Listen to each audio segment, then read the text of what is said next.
G'day folks, how's it going? And welcome back to the channel, and welcome back to part 5 of the Journeyman series. Let's roll the intro.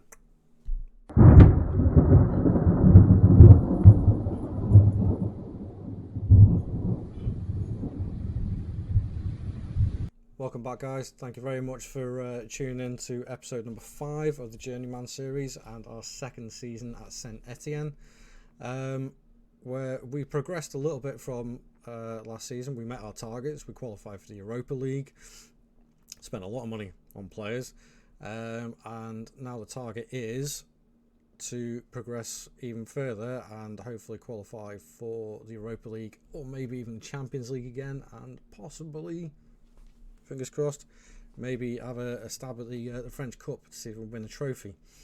So let's have a little look at what we've been doing. Financially wise, I don't need to show you guys that because the club is in a very, very good position. So I'll just go straight into the transfer side of things, where we'll have a look at the outgoings first. Go right down to the bottom. A lot of loans, but there's a lot of them for youngsters to get the first team experience. Most notable ones that left was my backup goalkeeper, Etienne Green. He went off to Fulham. Sebastian wasn't getting the game time last season, so he's gone to Genoa. Kaiki, who was my free transfer last season, sadly didn't really work out for him. That one season there, 1 goal, 2 assists in 25 games. Admittedly, only one of them was a start and the rest of them off the bench. But sold him to Cologne, 4.5 million. It's a bit of profit at the end of the day. Then I had a couple of bids come in. One from Rennes for Matthias Oren, young centre-back / defensive midfielder. And I wanted to keep him, but he kicked up a stink. He wanted to go to Rennes. So, you know, I thought, look, there's no point in arguing. Sell him, I can replace him. Then another bid came in for my starting centre-back and captain, Danilo Doki. I think that's how you pronounce it. From Real Sociedad for just over 14 million quid.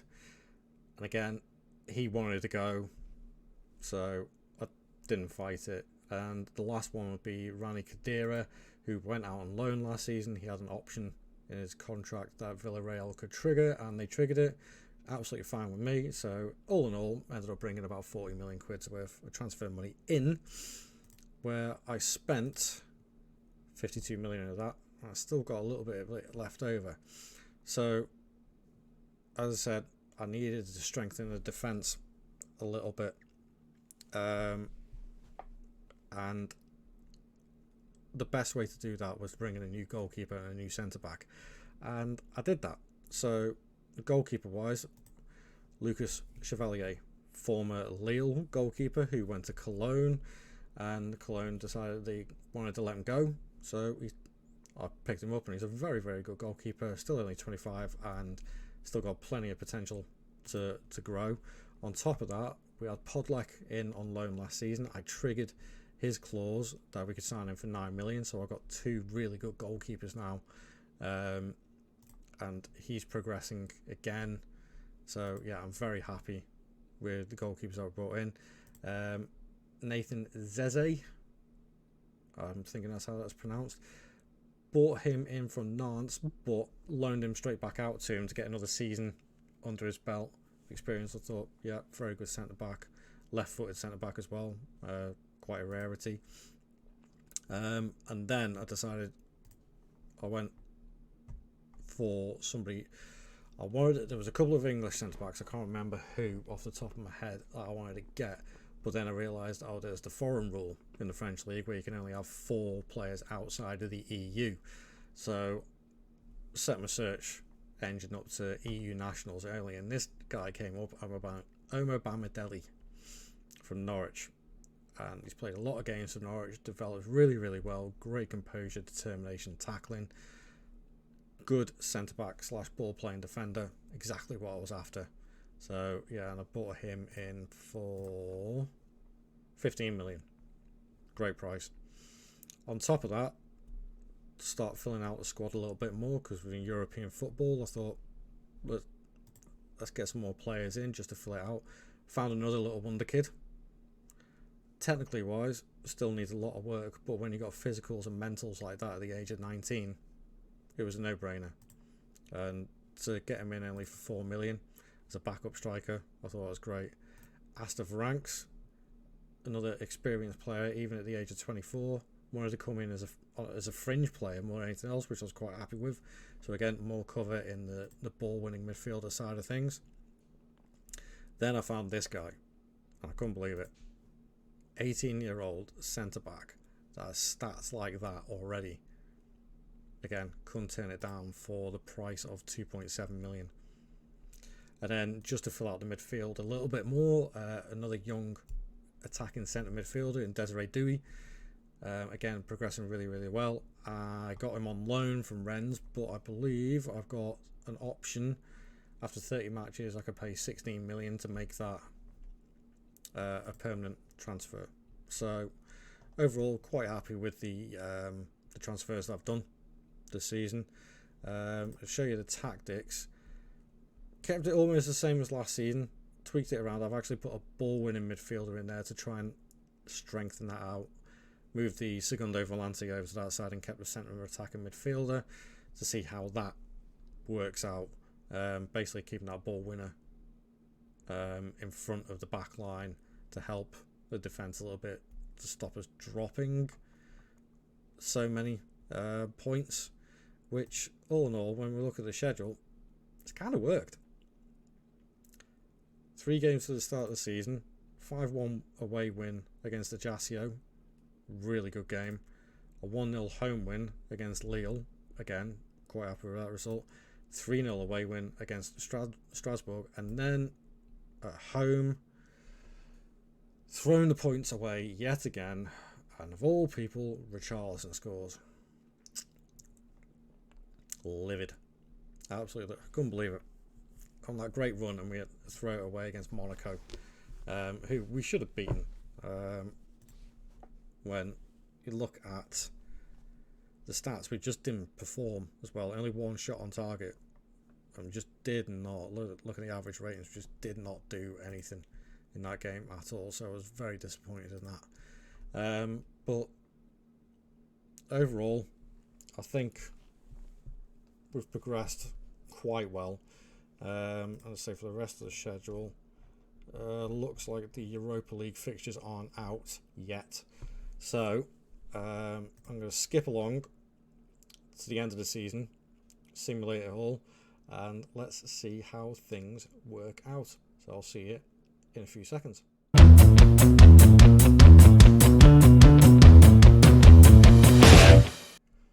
Welcome back, folks, and there we have it, another 6th place finish. Can't help but feel a little bit disappointed, but when you look at the league table, it's Europa League again, so 2 seasons Europa League football. We're only 3 points off the Champions League spot, but somehow last season we lost 10 games. This season we lost 11.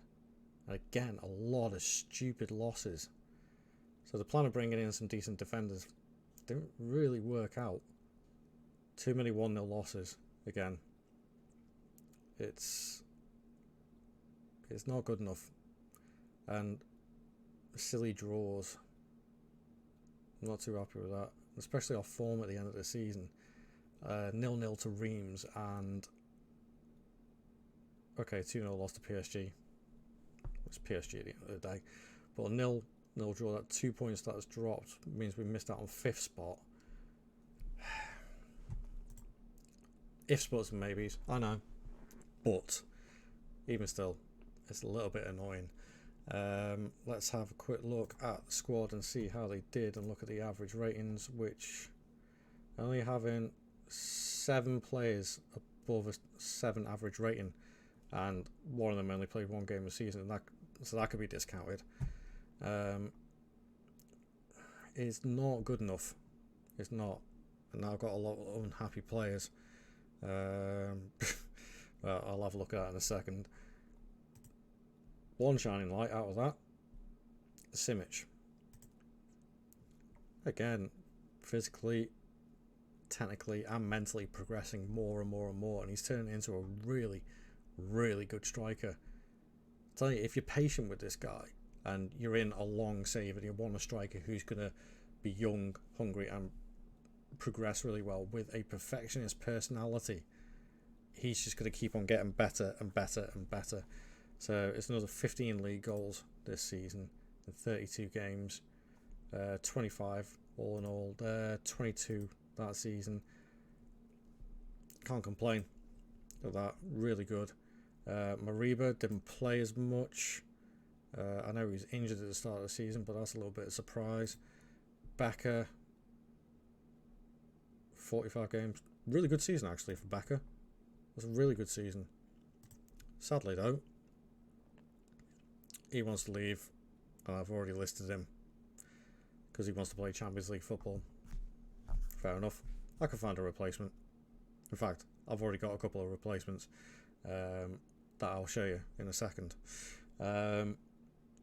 Then